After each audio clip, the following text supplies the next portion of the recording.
Good afternoon, everybody. This is going to be my last one of these for a few days. As you can see, we're driving into the gray, which is actually quite a bit darker, a little bit more to the exact west.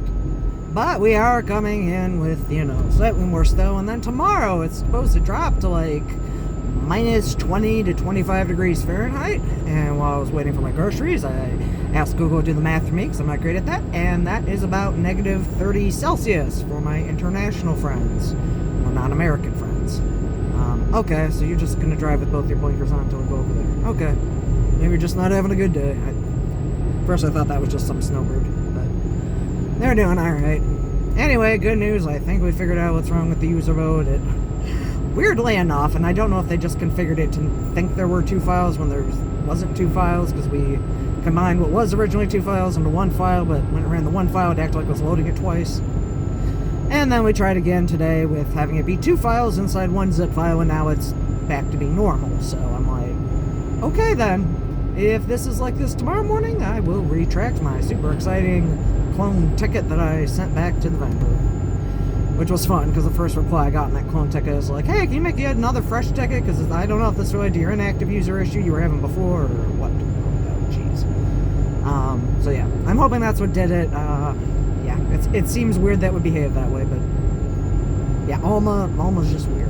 And speaking of things that were just weird this morning, like the first thing I saw in my email, which did motivate me to finally drive to work. Well, we'll talk about the other things that delayed me this morning, but I got up and out because there's a student who ended up submitting through tech that they couldn't get through ALLDATA, and of course they're I love students. It says on our page that you can only use it in the automotive center and in the library, but I don't think they quite understood like the concept of why, which is fair, because ALLDATA, for those of you that have never had to set it up for a university, is really old-fashioned in that it uses like static IP addresses, and it does not allow you to do it by like range. You have to specify the exact individual IP address for every single instance, and it licenses it by number of terminals, which I know, are we in the 1990s or not?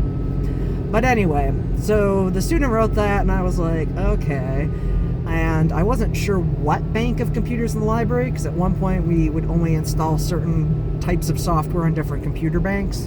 This is a ways away, I know, but because it's only licensed to desktop machines in our building, and I wasn't sure, because I went and talked to the IT guy who manages the hardware in our building, if he knew, and he was like, no, I don't know that. And by the way, I think everything in our building now is not static IP, but it's dynamic IP generation, in which case I have no idea if they would let you in at all, or if it would just be, hit or miss, or what exactly is going on. So I'm like, okay, well, that's great.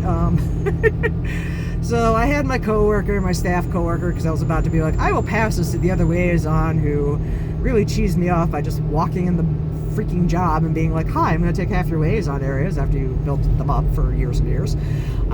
Well, okay, 2 years, but whatever.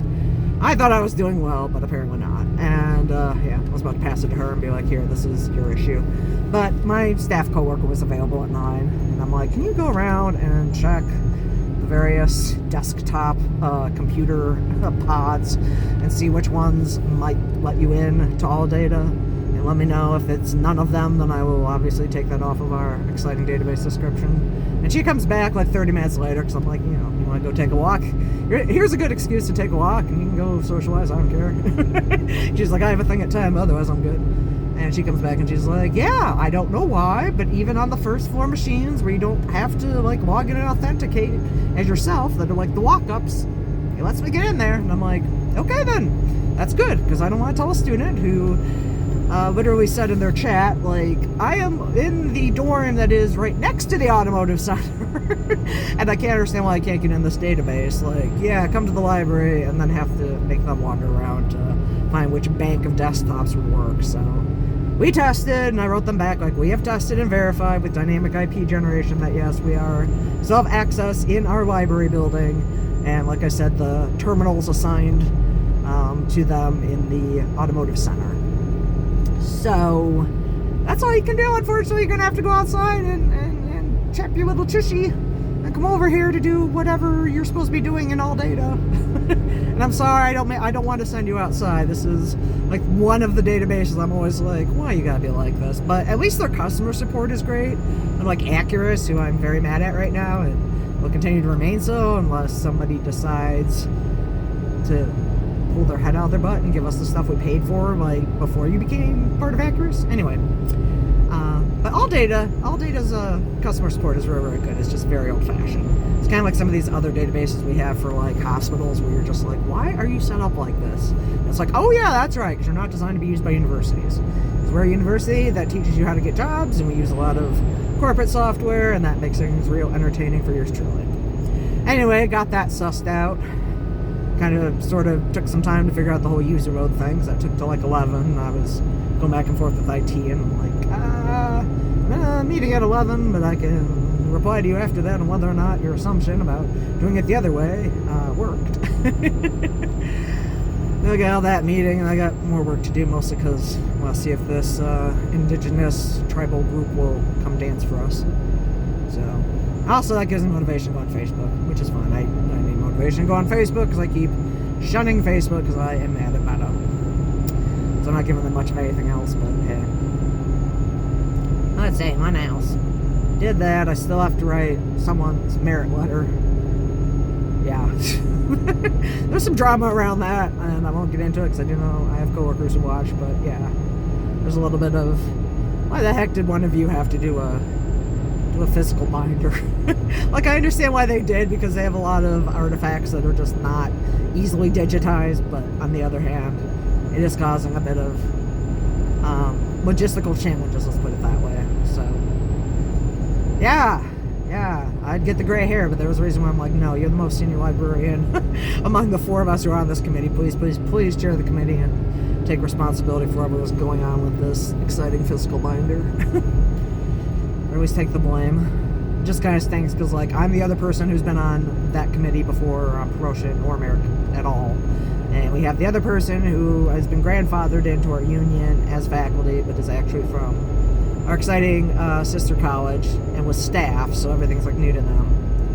And then the other person, who I don't know if we can even communicate with, is having health issues, and yeah. That's where the confusion comes in, because it's like, yeah, I know it got handed off to you, and I'm not quite sure what happened after that. Anyway, I can't control that. I can't control the humans. I can't control whether you decide to hand in a physical binder and make things complicated. I don't know. I do know I'm going to knock out at least one of the super exciting recommendation letters, and then we'll do other exciting things. Like, maybe we'll actually get the OAI reconnected this week, but probably not. I don't know. The way this week is going with lots of happy little things popping up when you're like, yeah, that's you, problem. Might not get there, but it'll be okay. Anyway, I'll let you go. Well, actually, we'll see if there's any cows. As soon as I take you up to Salamis, we'll take you down it. Like 5 seconds to see if any cows are standing out in the cold. It's like the number one thing I love about animals. They're just not phased. At least these cows aren't. And we'll say hi to my neighbor, the cop. But yeah, you guys hopefully can see all this exciting blowing snow all across the road. Are there any cows? Well, I'm not seeing any cows. Must be in the back of the field. Okay, well, sorry folks. No cows. Just a nice big sudden dip back into the canyon.